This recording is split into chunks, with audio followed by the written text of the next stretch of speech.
São duas razões que me trazem a essa tribuna. Mas eu estava olhando aqui o diálogo entre o governo e a oposição e três coisas eu queria destacar. Primeiro, dizer que a Polícia Federal teria que se pronunciar. A Polícia Federal não tinha que se pronunciar nada. A Polícia Federal tem que se investigar bem, e isso ela faz bem.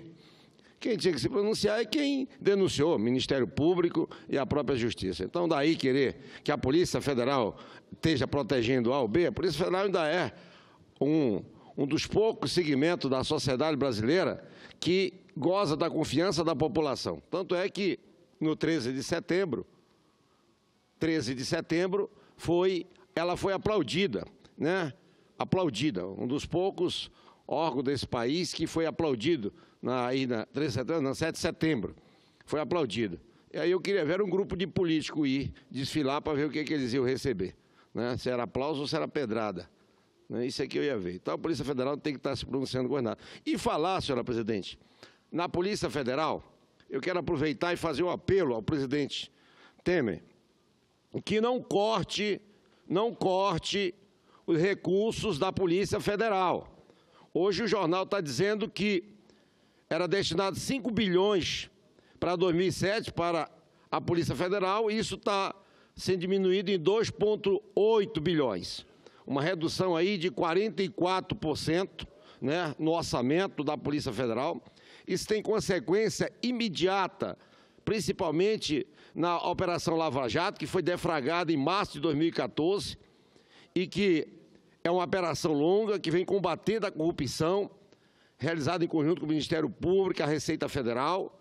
E a Polícia Federal, sem nenhuma dúvida, tem recuperado bilhões de recursos aí que foram desviados dos cofres públicos, da saúde, da educação, do social, né, da seguridade social, que talvez seja por isso que querem aí aproveitar e fazer alguma reforma na Previdência.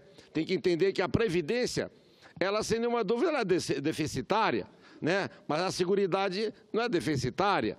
E isso faz parte, porque a Previdência está incluída na Seguridade Social, junto com a saúde e assistência social. Portanto, eu quero fazer um apelo ao presidente Temer que não paralise a Operação Lava Jato. Olha a consequência desse corte. Atenção, olha a consequência desse corte se vier a acontecer, reduzindo o orçamento da Polícia Federal de 5 bilhões para 2,8 bilhões. O que vai acontecer na prática? Né? Na prática, se isso, Deus o livre, aí acontecer. Eles vão aí, por exemplo, que tinham 60 policiais, cai imediatamente para 40, perde a exclusividade, tinha aí, tem em andamento 180 inquéritos, né, em andamento, que esse quadro é insuficiente.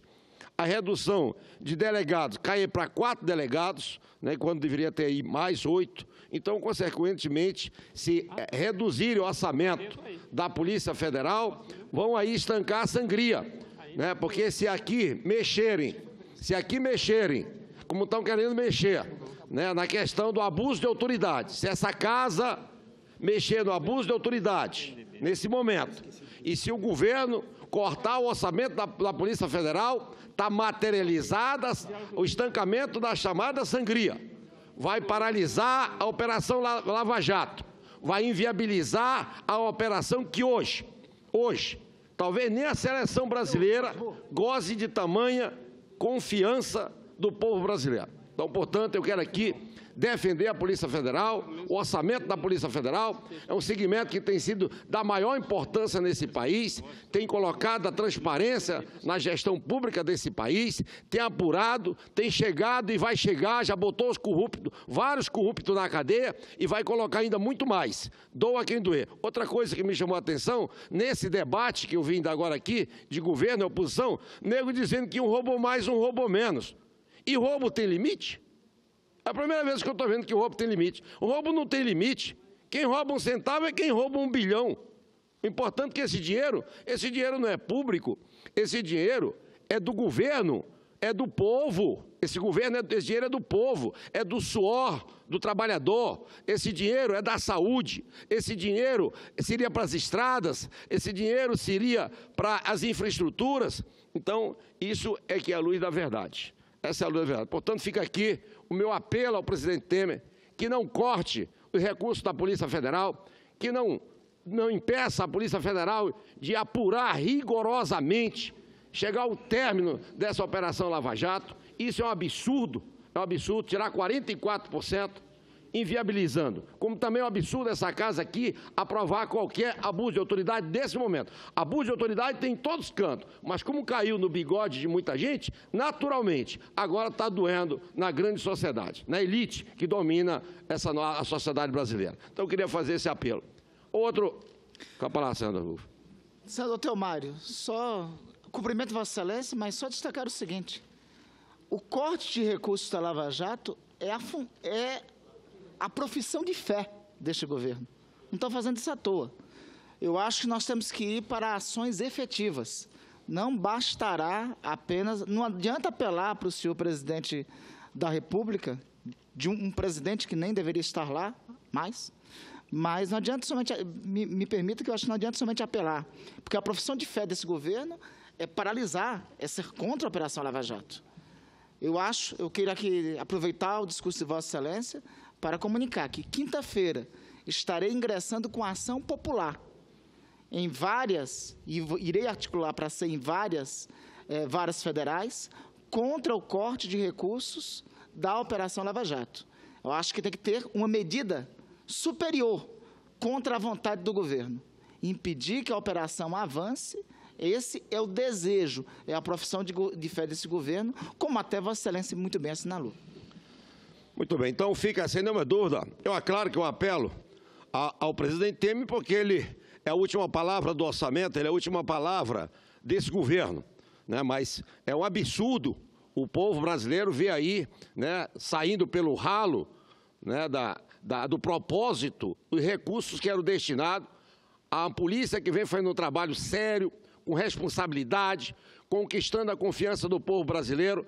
Talvez seja um dos poucos segmentos que goze, junto com o Exército Brasileiro, da confiança do nosso povo, e, de repente, essa operação ser esvaziada por falta de recurso, com manobra dentro do Congresso, de ordem que vai, com isso, criar, sem nenhuma dúvida, se fizerem isso, vão criar uma convulsão social. Se fizerem isso com a Operação Lava Jato, se fizer esse procedimento de redução de orçamento, a Operação Lava Jato vir ser paralisada, a população brasileira não vai aceitar isso. Jamais. Eu não tenho nem dúvida disso. Por outro lado, senhor presidente, eu quero aqui me referir exclusivamente ao meu estado. O estado está sob forte chuva, e essa chuva atingiu o município do Iramutã, é o município mais longínquo do nosso país, e ele foi fortemente atingido, e ali é um município quase todo composto por comunidades, povos indígenas, e nós tivemos lá, do parte do Brasil, 15 comunidades que foram atingidas, ficaram em estado de calamidade, Havia ontem, inclusive, até uma denúncia, né, uma suspeita de que houve 4 crianças estariam ali desaparecidas, não foi confirmado ainda isso, o prefeito nos passou, e nós tivemos lá, visitando o município do Iramutã, levamos mantimentos, suplementos, roupa, calçado, alimentação, utilizamos 2 aviões para levar essa carga até aquele município, e ali a equipe da prefeitura, que eu quero aqui parabenizar, a equipe da prefeitura com muita responsabilidade, né, com muita determinação, com muito amor no coração, fazendo ali as distribuições para levar até aquelas pessoas que realmente estão em total estado de carência, de necessidade, de calamidade. Né? E também quero aqui parabenizar os servidores do DICEI-Leste e todos aqueles que estão direto ou indiretamente contribuindo para levar o conforto à nossa população, a população indígena, essas comunidades, 15 comunidades que foram atingidas do lado do Brasil, 3 do lado da Guiana Inglesa, né, que realmente foram atingidas de forma muito forte, né, as casas submersas, enfim, é um verdadeiro prejuízo material nessas comunidades. E quero aqui fazer um apelo ao ministro de Estado da Integração Nacional, Eldo Barbalho, que assim que seja decretado o estado de calamidade pública naquele município, pelo prefeito e pelo governo, reconhecido pelo governo do Estado, que o Ministério chegue com o seu braço federal lá, do governo federal, levando os recursos necessários para que a Prefeitura possa, assim, desenvolver o trabalho necessário para estabelecer a normalidade naquela população. Sem nenhuma dúvida, foram várias famílias que perderam aí o seu lar, a sua casa. E é preciso que o governo federal, através, queria fazer um apelo ao ministro da Justiça, fazer um apelo aqui ao presidente da FUNAI, que nesse momento deveria tomar à frente desse trabalho, para levar ali, né, os recursos que forem necessários por parte do governo federal, para que possa a FUNAI levar toda a assistência àquela população. Portanto, senhor presidente, hoje a gente estaria aqui ocupando essa tribuna, realmente fazendo esse apelo. E queria aqui, para finalizar, vendo toda essa situação que se encontra o Brasil, eu, sinceramente, sou contrário ao andamento desses projetos, dessas reformas que estão aí. Eu acho que deve apurar, deve, e é justo, é justo. Acho que muita gente ali tem que realmente ser apurado, e esse é o caminho, é normal. Agora, com qual autoridade? Qual autoridade esse Congresso tem? Qual autoridade o governo tem diante de tamanha denúncia? Hoje, lamentavelmente, eu vi uma pesquisa onde o governo tem aí 1% só de aprovação. Eu fico triste com isso, fico muito triste com isso, porque a toda hora está se brincando, com o sonho, da população brasileira. E aí, dentro desse sentido, eu lembro aqui, estava lendo aqui tipo um poema, uma frase do Mayakovsky, Ele fala o seguinte, queria encerrar aqui meu discurso ele dizendo o seguinte: na primeira noite, eles se aproximam e roubam uma flor do nosso jardim, e nada dizemos, Na segunda noite, já não se escondem e pisam as flores, matando o nosso cão, e não dizemos nada. Até que um dia, o mais frágil deles entra sozinho em nossa casa, rouba-nos a luz e, conhecendo o nosso medo, arranca-nos a voz da garganta e já não podemos dizer mais nada. Ou seja, se a gente for se calando, o povo brasileiro daqui a um dia não pode dizer mais nada. Eu acho que o povo tem que reagir sim. Isso é democrático. O povo tem que ir às ruas, por vontade própria. Não precisa ser comandado por sindicato, ser comandado por partido.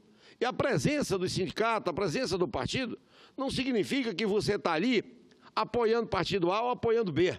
Acho que a população brasileira, ela tem que ir às ruas sim, ela tem que dizer o que ela quer e o que ela não quer, de forma bem efetiva, de forma ordenada, de forma democrática, porque é um instrumento, é o único instrumento que restabelece a democracia, é o único instrumento que as pessoas podem realmente expressar a sua vontade, o seu desejo e as suas ansiedades. Portanto, eu sou a favor do povo na rua, sim, a favor das pessoas buscando e explicando, mostrando que não é esse ou aquele caminho, porque senão fica muito fácil, Fica muito fácil você governar desse formato, fazer um governo contrário ao sentimento da população. Ora, quando a população diz que não aprova um governo, só dá 1% de aprovação, então você não está credenciado.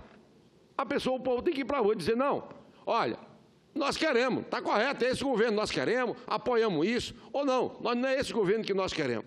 Acho que é por aí o caminho.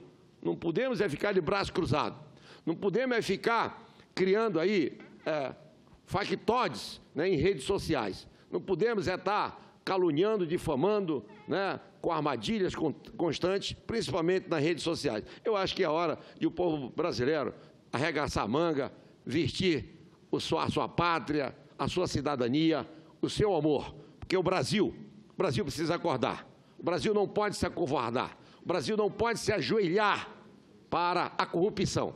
Nós somos bem maior do que isso. Eu aprendi desde cedo, sempre, pode até demorar um pouco, mas o bem, ele vai vencer o mal. E a forma de nós brasileiros vencer toda essa lama de corrupção, toda essa nojeira que hoje toma conta do Executivo, do Legislativo, do Judiciário, é o povo restabelecendo. Por isso, eu sou a favor de eleições gerais diretas.